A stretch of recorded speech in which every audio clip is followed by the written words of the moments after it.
Welcome to FedSmart. I'm Stephen Puckett, and this is my co-host Jesse Black. Today we're going to be talking about retirement eligibility, and this is for regular FERS. We're going to be doing an episode in the future for special provisions, and this is also not for CSRS. This is for regular FERS. So Jesse, why don't you get us started? Talk us through some generalities as far as what it takes to retire on an unreduced immediate pension. Then we can dive more into the specifics and misconceptions and more things to consider. Yeah, absolutely. And, I'm really excited about today's topic too and what we're discussing because it pertains to every FERS employee out there, like you said, regular FERS. And so every single regular FERS needs to hear this information. And, for example, some people might already know this or they think they know it, and hopefully they don't check out. They still tune in because, like you said, we'll go through the generalities of it, and then we'll also dive in and get a little more specific and go through some misconceptions and some things to consider. So hopefully, even if you think you already know this information, rather than just kind of turning it off or zoning out and saying, oh, I already know when I'm eligible, I don't need to know that, you listen to the whole thing, because we're going to drop a lot of really good knowledge on you today. And like you said, to start, for those of you guys who don't know, for regular FERS, you're eligible for an unreduced pension, an immediate unreduced pension in 3 cases. And we'll talk about, like Stephen said, unreduced here in just a second. But basically, you're eligible in 3 different scenarios. The first one is if you hit what's called your MRA, or minimum retirement age, and you have 30 or more years of service, you're eligible for an unreduced pension.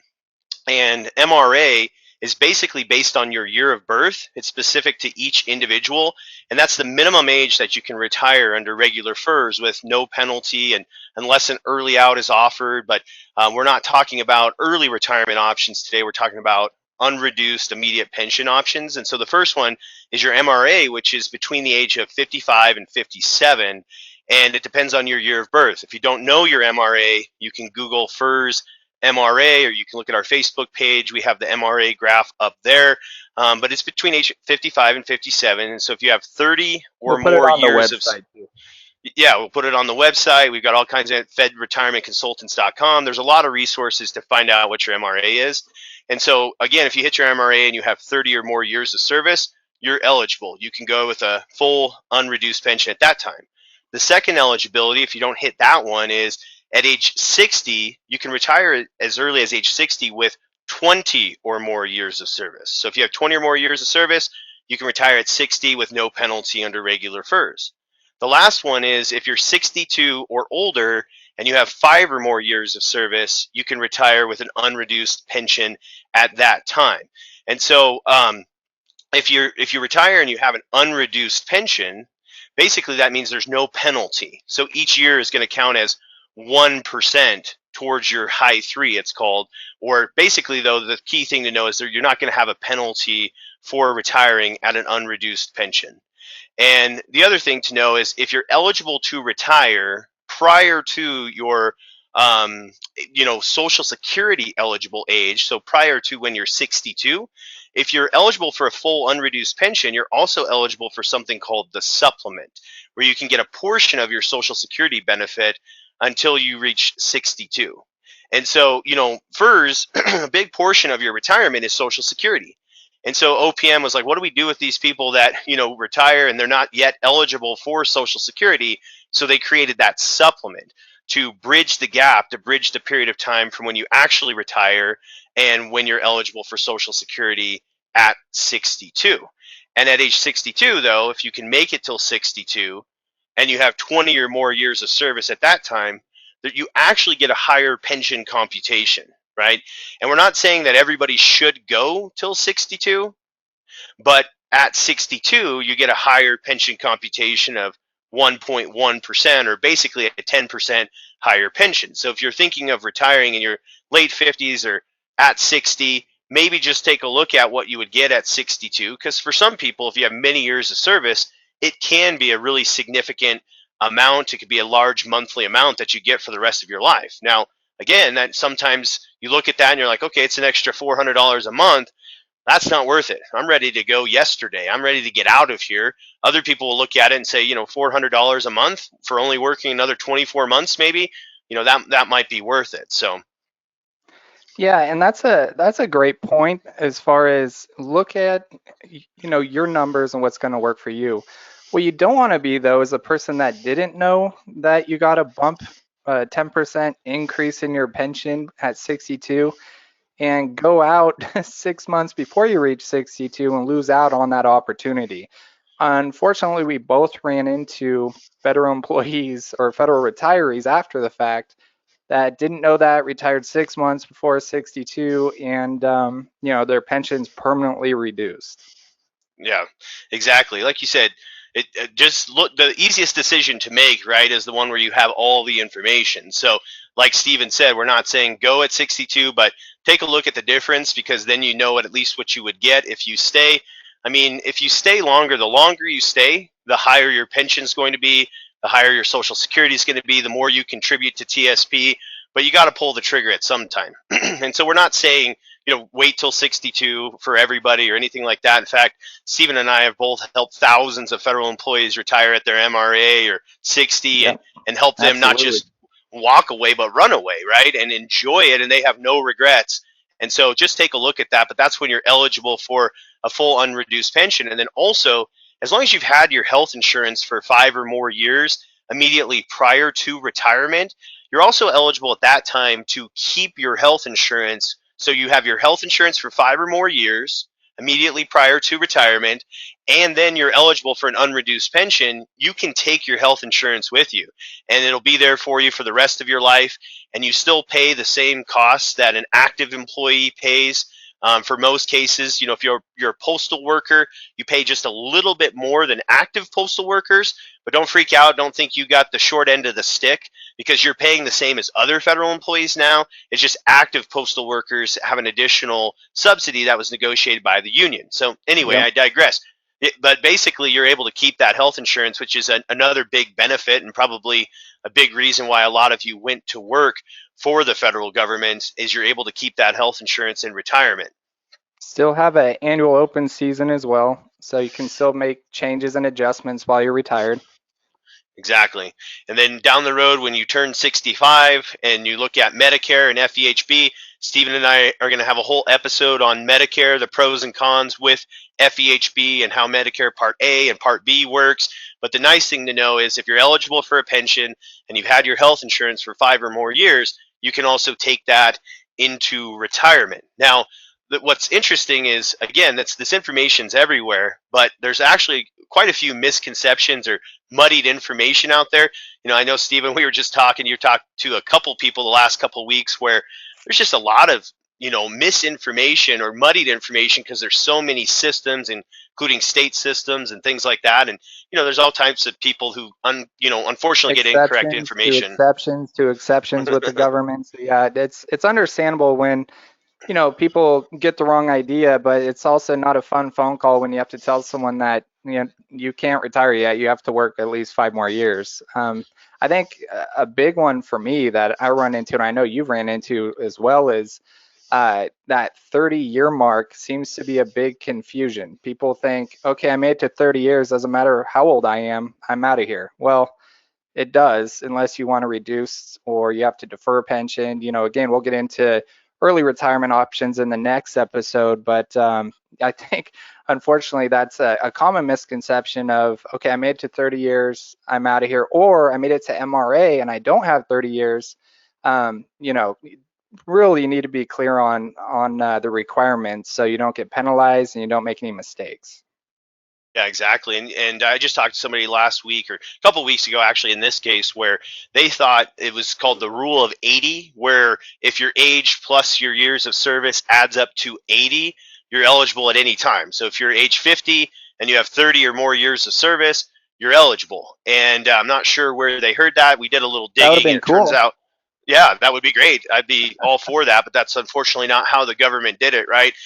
But apparently that's where some states did it. Some state retirements are like that, where if you anything adds up to 80, you can go at that time and get a pension. So I guess that's where the misconception, came out at that point. And one other thing too that's important to know is if you retire before you're 62 under regular FERS, and you retire prior to 62, you reach one of those eligibilities we talked about earlier, you're not eligible for a COLA or a cost of living adjustment though. Great point. Yep. Yeah, until 62. Now, again, that does not mean we're saying wait till you're 62. You're silly to go prior to that. But it does mean that you want to be aware of that, because right now, as we're recording this here in 2022, we're dealing with inflation, and inflation because of how much money we printed with COVID and several other reasons. Inflation is going to be a factor, and so it's something to consider. If you're going to retire and you're going to barely be able to break even or have enough to maintain the same lifestyle, you're going to want to be really careful if you're going to retire prior to 62, because you're not going to get a COLA till 62, and then at 62, COLAs traditionally do not keep up with true inflation. And so if you're blessed to retire in your late 50s, statistically, you have a pretty good chance now of living to your mid 90s. Of course, it's not guaranteed, but think about that. If you live 30, 40 years in retirement, you miss the first maybe 4 years of cost of living adjustments, and then when you start actually getting COLAs, it's not going to truly keep up with inflation for a long time, and you don't want to be 85, 90, and now things are really tight. You can't go work at Walmart anymore. All those greeting positions are filled. So you want to be aware of that ahead of time and have a plan for inflation. I know that was Steven's retirement plan. I hate to break it to you. That was my plan. The Walmart position is full, so you got to think of something else. I don't know what, but we'll plan off the air and find a retirement position for you. Maybe Target. Target doesn't even have greeters, do they? Hey, with how my wife shops at Target, we need every discount we can get. So maybe that's the answer. True. Actually, that would allow you to retire if you could get a discount with the way your wife shops at Target. So No mine kidding. too. Actually, I'm right there with you. So yeah. So Yeah. let's go into a little bit of the vesting aspect of it as well, because after 5 years of being a federal employee, you are fully vested into a pension. And of course, you have to make it to 65 with 5 years for it to be unreduced. But again, the vesting aspect is important to know. So you want to dive a little bit deeper into that? Yeah, absolutely. So with FERS, like you said, if you have 5 or more years of actual paying into the FERS system, so you can't be like seasonal work or maybe part-time depending upon how you were paid, but you have to have actual 5 years where you were working and paying into the FERS system. And that means, on your paycheck each pay period, you have a contribution going into your FERS pension system. And so what you want to be aware of is once you reach 5 years, you're eligible for a pension at some point.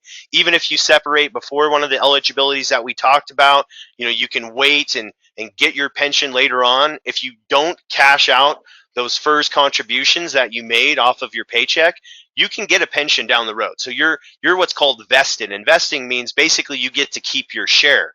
And so if you go before 5 years, 4 years, or 3 years, you don't get a portion of your pension, you just don't get anything. So if you're also looking at maybe getting out of the federal government early and you're at 4 years, maybe waiting till 5 years, and depending upon your circumstances, you may or may not be able to bring your health insurance with you. If you actually reach 62, you can bring your health insurance. You reach 62 before you separate, you can bring your health insurance. But there's a lot of things to consider there, but at least know that you're 5 years vested with the FERS system. Now, we get a lot of people. 3 years, Jesse.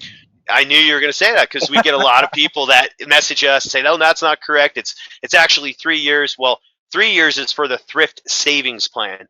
That's where you're vested in the TSP, is after 3 or more years of working and having a TSP account, you're vested there. You get to keep all the TSP money after 3 years, both what you put in and the 1% automatic contribution from the federal government. You can take that with you. But the key, like I said, just a milestone, to Steven's point, a milestone to hit is that 5 year period. And then going forward, you can make some plans accordingly, but you're vested after 5 years. So yeah, there's a lot to consider. Like you said, Steven, exceptions to the exceptions. A lot of people are saying, well, there's other ways to get no reduction, like early outs and reduction in force and early out offers and VERA, VSIPs. And so we'll talk about that later on. What we're talking about right now in this episode is just straight eligibility. Meet this age, meet this many years of service, and you're eligible at that point. We'll get into some of the exceptions and things to know in the next couple episodes as we go through some different options. We just want to make sure you had a good foundation knowing when. And then lastly on that point is just because you're eligible does not mean that's when it's time to go. I know some of you listening are like, Great point. no, it's time to go. I'm ready to get out of here. But what you want to consider is, okay, just because you're not getting a penalty does not mean that you're going to get enough money to maintain the same lifestyle. Maybe some of you are going to have kids in college, or, you're still paying off some debt or things like that. And so what you want to do is crunch your numbers and see how much are you going to get with your pension and your supplement, or maybe your pension and your Social Security. And then that will help decide when, of course, you can retire. And of course, there's the thrift savings plan to consider too. So from those three income sources, when are you going to make the same amount of money or a portion?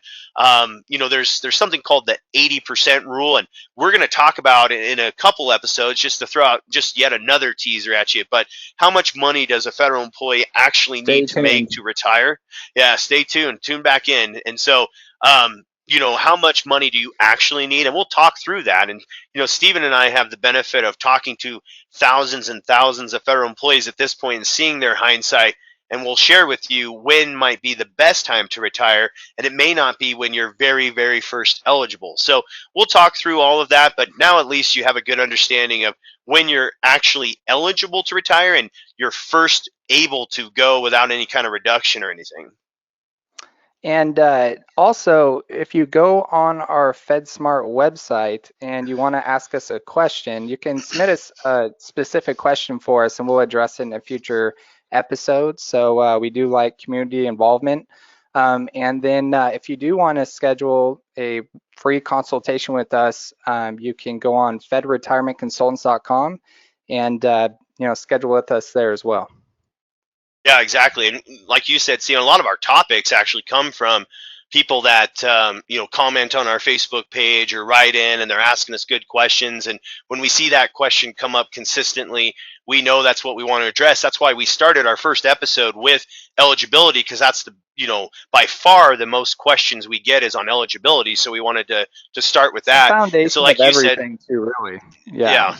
It's the foundation. You're right. I mean, when you look at retirement, the very first thing to know is when can you retire? So you're exactly right. It's the foundation for everything. And so our website, like Stephen said, is fed-smart.com to submit a question on there, or our Facebook page or our LinkedIn page. We're everywhere. So if you have a question, feel free to write in. And then like Stephen said, if you want to take this general information, make it specific to you, we can. But for now, we hope that today gave you a lot of good foundational information. It's a good start. Tune into next episode so that you can build on that foundation and get a good idea for you specifically when might be a good time to retire. So I think we've done a good job. I've got pretty much all the information I want to share. Stephen, anything else before we let these listeners get back to their day? Nope. Thank you guys all for listening, and we'll catch you on the next episode. Yep, appreciate it. Thanks for tuning in, guys. FedSmart Podcast is meant for informational purposes only and should not be taken as financial advice. FedSmart, Jesse Black, Stephen Puckett, and Federal Retirement Consultants are not affiliated with any government agency or OPM. Jesse Black offers securities through Creative One Securities, LLC, member FINRA, SIPC, and Jesse Black and Stephen Puckett offer advisory services through Creative One Securities, LLC, an investment advisor. Federal Retirement Consultants, FedSmart, are not affiliated with Creative One Securities, LLC. For more information, you can visit fedretirementconsultants.com.